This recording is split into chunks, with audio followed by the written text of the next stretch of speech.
Magandang araw po sa inyong lahat, lalo na sa ating mga pinuno, kawal at kawani na hukbong katihan ng Pilipinas. Ako po si Father Dion, ang Post-Catholic Chaplain of the Headquarters and Headquarters Support Group of the Philippine Army. At ito po ang salita ng Diyos, ang ating gabay.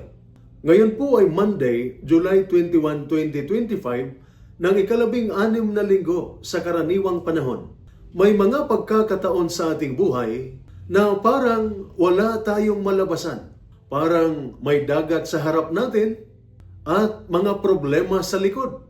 Tila wala na tayong mapupuntahan. Ito ang naranasan ng mga Israelita sa ating unang pagbasa. Tinakasan nila ang Ehipto. Ngunit sinundan sila ng hukbo ni Paraon. Harap nila ang dagat na pula. Likod nila ang panganib. Takot at pangamba ang naramdaman nila. Ngunit ano ang sabi ng Diyos kay Moises? Bakit ka pa tumatawag sa akin? Sabihin mo sa mga tao na umusad sila. Isang malinaw at makapangyarihang mensahe. Humakbang ka. Kahit may dagat sa harapan mo, kahit may panganib sa likod mo, manalig ka. Gumagalaw ang Diyos.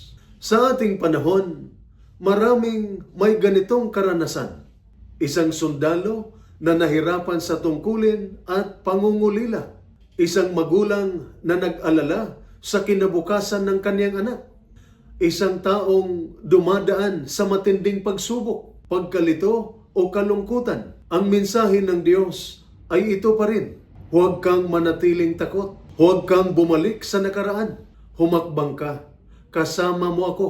Sa ating ebanghelyo naman, humihingi pa ng palatandaan ang mga tao kay Jesus. Ngunit ang sagot niya, may sapat ng palatandaan. Ang tunay na pananampalataya ay hindi naghihintay ng himala.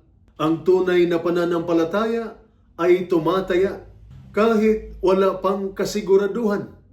Kaya kung ikaw ay tila natigil sa gitna, emotional, spiritual o mental, huwag kang susuko. Maaaring hindi agad mawala ang dagat, ngunit gagawa ng daan ang Diyos. Maaaring hindi mawala ang hirap, ngunit bibigyan ka niya ng lakas upang kayanin ito. Kaya humakbang ka kahit kaunti, basta't kasama ang Diyos. Hindi nangangako ang Diyos ng madali ang biyahe sa buhay, ngunit nangakong hindi kaniya iiwan. Kaya kahit may takot, kahit may duda, humakbang ka. Ang Diyos na humawi ng dagat noon ay siya ring Diyos na gumagabay sa iyo ngayon. Ito po ang salita ng Diyos, ang ating gabay. Manalangin tayo.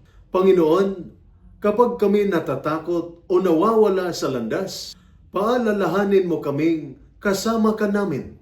Bigyan mo kami ng lakas ng loob na humakbang sa pananampalataya.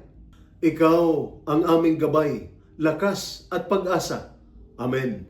At sumainyo at sa inyong pamilya ang pagpapala ng makapangyarihang Diyos, Ama, Anak at Espiritu Santo. Amen.